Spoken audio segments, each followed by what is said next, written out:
अब मैं छत्तीसगढ़ शासन के ऊर्जावान कैबिनेट मंत्री श्रद्धेय अजय चंद्राकर जी को आमंत्रित करता हूं।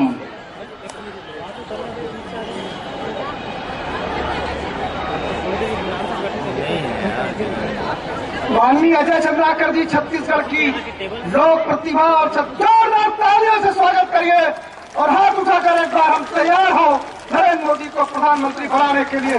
भारतीय जनता पार्टी जिंदाबाद। बहनों का भी हाथ उठना चाहिए क्योंकि नवरात्र का समय चल रहा है और दुर्ग से एकमात्र शक्ति चुनाव में है। भारत माता की जय। पांडे जिंदाबाद। नरेंद्र मोदी जिंदाबाद। माननीय अजय चंद्राकर जी।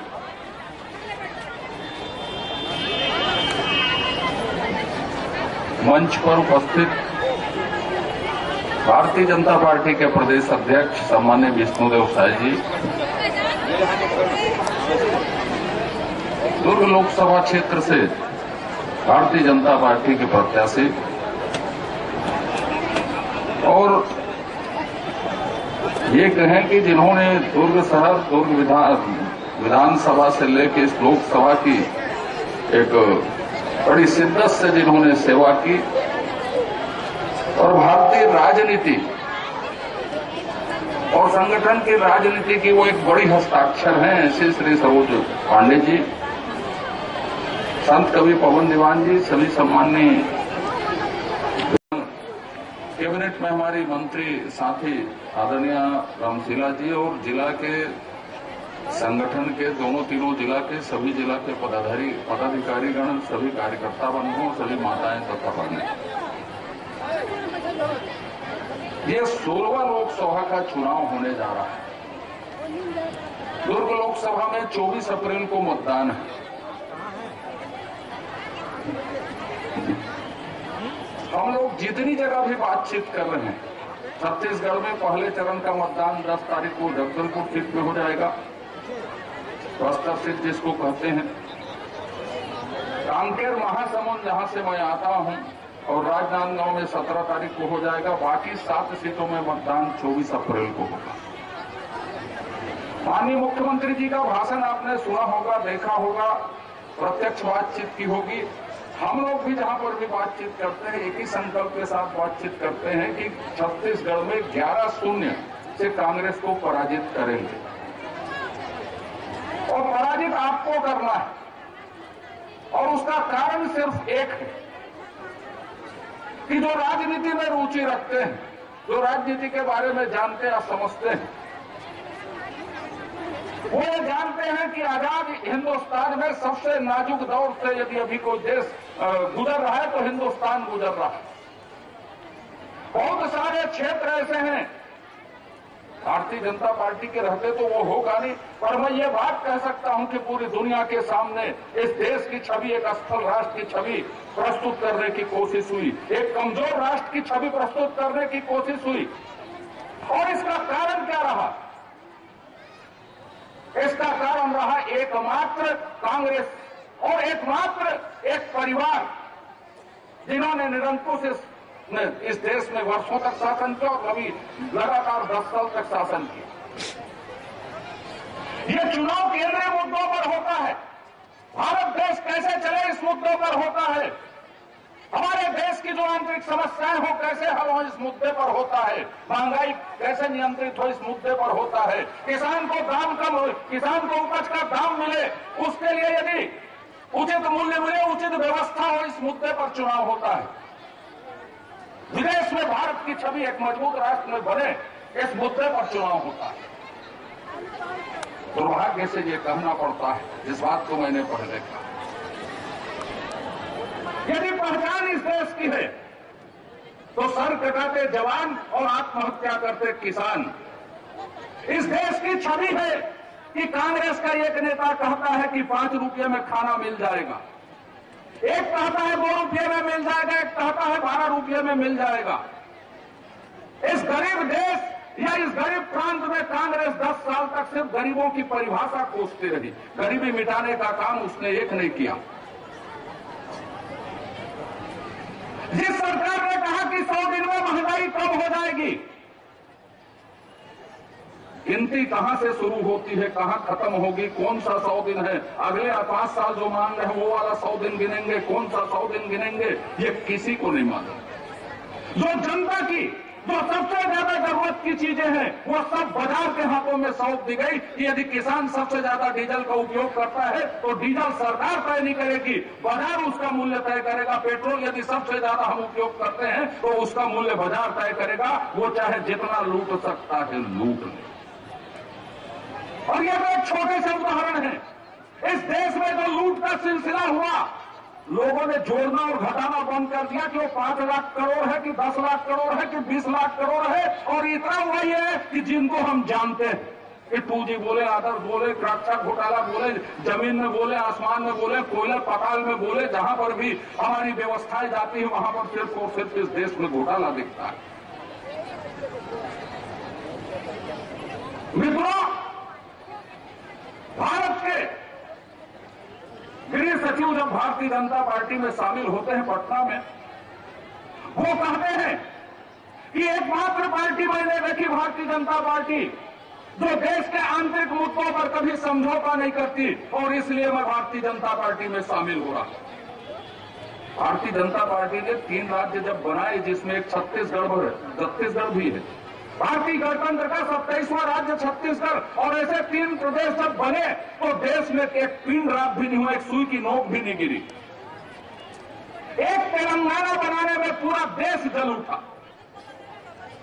रोज नक्सली जैसे आंतरिक सुरक्षा के विरोधी, हमारी विचारधारा के विरोधी जहां पर चाहे वहां पर हरकत कर सकते हैं। एक राष्ट्र की नीति नहीं बन पाई कि इस राष्ट्र विरोधी ताकतों को हम कैसे निपटे, हमारी यूनिफाइड कमांड क्या हो, इनके लिए यह कभी तय नहीं हो पाया। जनरल वीके सिंह जब भारतीय जनता पार्टी में मिलते हैं जो आज गाजियाबाद से चुनाव लड़ रहे हैं 150 जनरलों के साथ, जब वो भारतीय जनता पार्टी में आते हैं तो कहते हैं भारतीय जनता पार्टी एकमात्र पार्टी है जो देश की सुरक्षा के साथ कभी समझौता नहीं करती। और अब देश को एक ऐसे मजबूत विचारधारा की पार्टी की सरकार चाहिए जो अपने आंतरिक मुद्दों और बाहरी मुद्दों पर किसी के साथ समझौता मत करे। और उसका परिणाम भारतीय जनता पार्टी ने दिया। लाखों प्रतिबंध के बाद, दुनिया के दबाव के बाद माननीय अटल बिहारी वाजपेयी जी ने पोखरण 2 का विस्फोट किया। ये भारतीय जनता पार्टी की रीति नीति। ये प्रधानमंत्री नहीं होते कि जिसके सामने जवानों के सिर काट दिए जाए और प्रधानमंत्री गिड़गिड़ाता खड़ा रहे कि मेरी इज्जत बचा लो पाकिस्तान। सिर तो काट लिया, इज्जत बचाने के लिए 3 सर वापस कर दो। आगरा का समझौता रद्द हो जाए, वार्ता हो या नहीं हो। अटल जी कहते हैं कि भारत अपने मुक्त समझौते, अपने विषयों पर पाकिस्तान से बात करेगा, किसी कमजोर याचक की तरह पाकिस्तान से बात नहीं करेगा। यह भारतीय जनता पार्टी की रीति नीति होती है। देश लूटा जा रहा है, कहीं कोई दिशा नहीं, एक असफल राष्ट्र की तस्वीर। और इस बीच में यदि कहीं आशा की किरण दिखती, कहीं लगता है कि हम लोगों को राहत दे सकते हैं कि जिस छत्तीसगढ़ की पहचान कांग्रेस के नेतृत्व में एक पलायन करने वाले गरीब राज्य की बनी हुई थी, छत्तीसगढ़ बनने के बाद डॉक्टर रमन सिंह जी के नेतृत्व में 6,000 करोड़ रुपये से आज 54,000 करोड़ रुपये का बजट है। और यह छोटा सा राज्य खाद्य सुरक्षा का कानून बनाता है। पूरी हिंदुस्तान में पहली बार यह कानून बनता है कि मैं अपने गरीबों को कानूनी सुरक्षा दूंगा कि वो 2 समय का भोजन कर सकें। 65 साल के राज में कांग्रेस ने कभी गरीबों के लिए कानून बनाने की बात नहीं की। कभी हम सोचते हैं कि आशा की किरण ये कैसे बनती है। डॉक्टर रमन सिंह जी कहते हैं कि छत्तीसगढ़ के नौजवान कौशल की शिक्षा लेंगे, कौशल उन्नयन एक वोकेशनल कोर्स, उनको यदि रोजगार नहीं मिलता है तो कहीं भी काम करके अपनी आजीविका चला सके, तो उसके लिए वोकेशनल ट्रेनिंग को उनके अधिकार देने के लिए यदि हिंदुस्तान में पहला कोई रोजगार के लिए कानून बनता है तो छत्तीसगढ़ में डॉक्टर रमन सिंह के नेतृत्व में बनता है। ये एक विकासशील सरकार की, एक इच्छा शक्ति वाले नेता के विकास के दृष्टिकोण का दस्तावेज होता है। यदि भोजन की सुरक्षा की कानून नहीं होती, तो पलायन ही हमारा कलंक का टीका बना हुआ होता है। भूख से मौत हमारी पहचान बनी होती। जो महाराष्ट्र में जो आंध्र में किसान मर रहे हैं,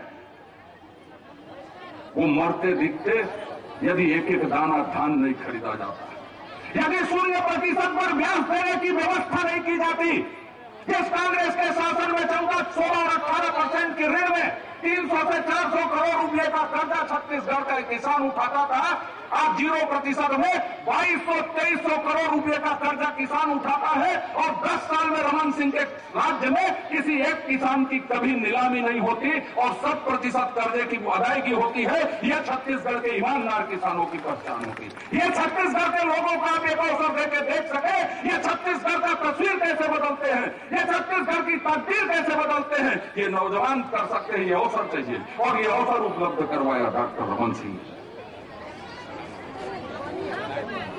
भिलाई तो तकनीकी शिक्षा की राजधानी है, दुर्ग तो तकनीकी शिक्षा की राजधानी है, शिक्षा का एक हब है।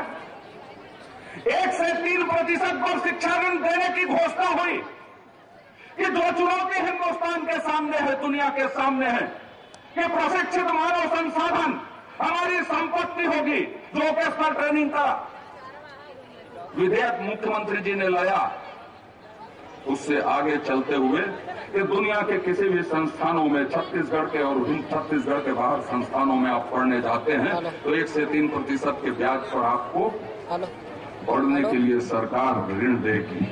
हेलो हेलो सबसे पहला जी कौन यूनिवर्सिटी बना दुर्ग जिले में, कौन विवेकानंद तकनीकी विश्वविद्यालय।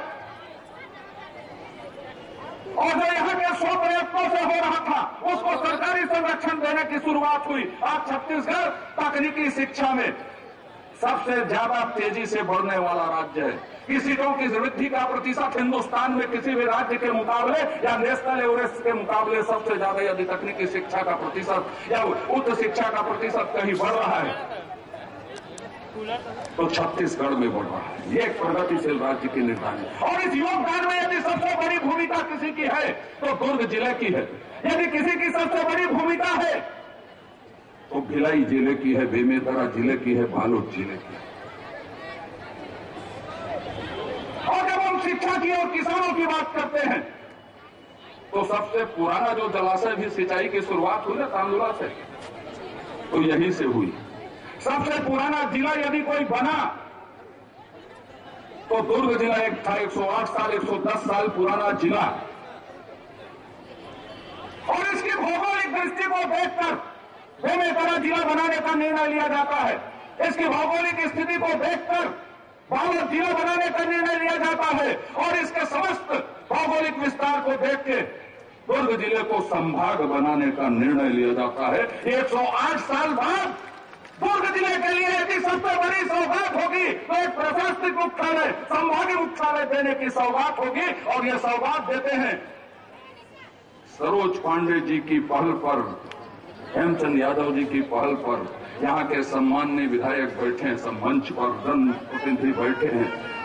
उनकी पहल पर दुर्ग जिले को पहचान देने की कोशिश होती है कि आपको संभागीय मुख्यालय दिया जाएगा। आप जिसके हकदार हैं, जिस कांग्रेस ने लेट किया, उसके लिए थोड़ी सी भी देरी नहीं होगी और वो आकार ले रहा है।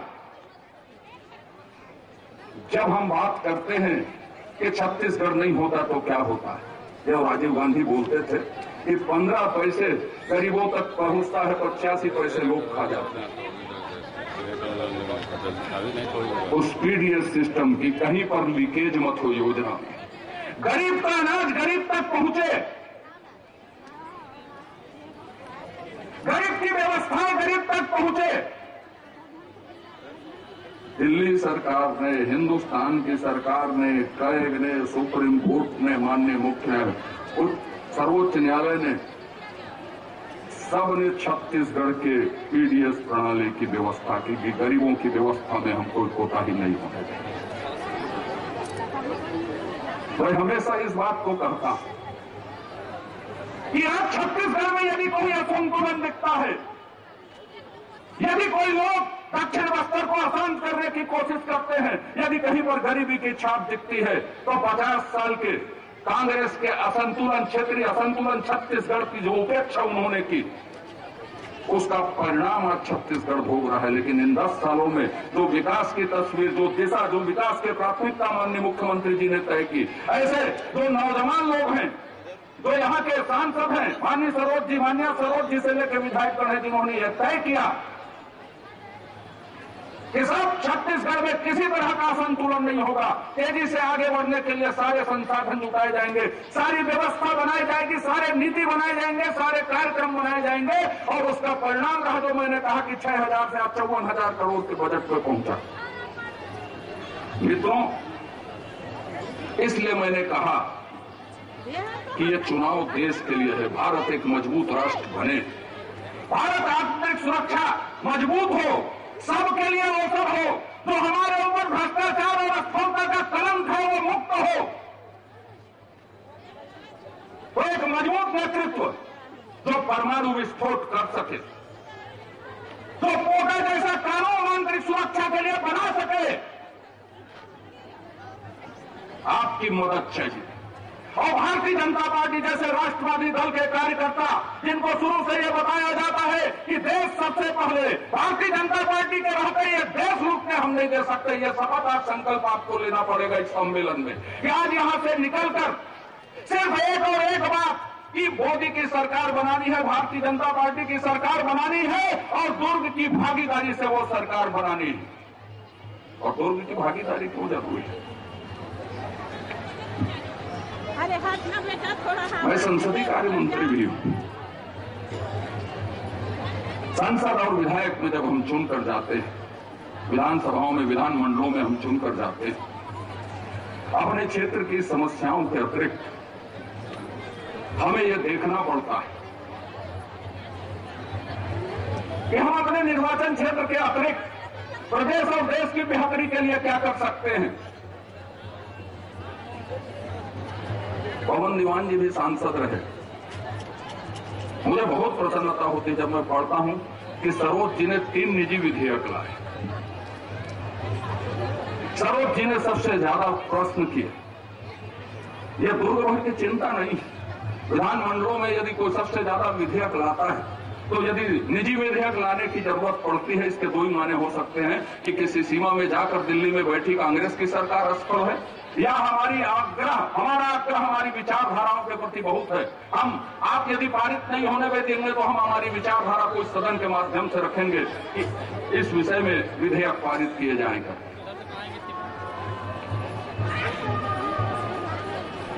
भारतीय जनता पार्टी के राष्ट्रीय मंत्री के तौर पर,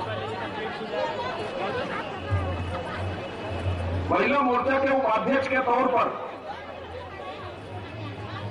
राष्ट्रीय स्तर पर इस 15 साल की यात्रा में राष्ट्रीय राजनीति का एक सशक्त हस्ताक्षर बनकर उन्होंने दिखाया आपके समर्थन से।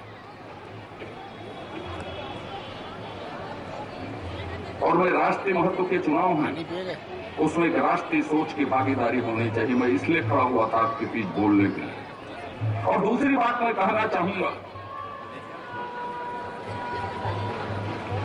मैं तो रहने वाला कुरुप का हूं। अरे आइए सरकार आइए, बड़े जोरदार मुस्कुराहट हुई, थोड़ी देख लाइन और बोलता हूं। पर मेरे तो सारा परिवार यहीं दुर्ग जिले में रहता है, सब लोग जानते हैं, हेमचंद जी जानते हैं मेरे पूरे परिवार को।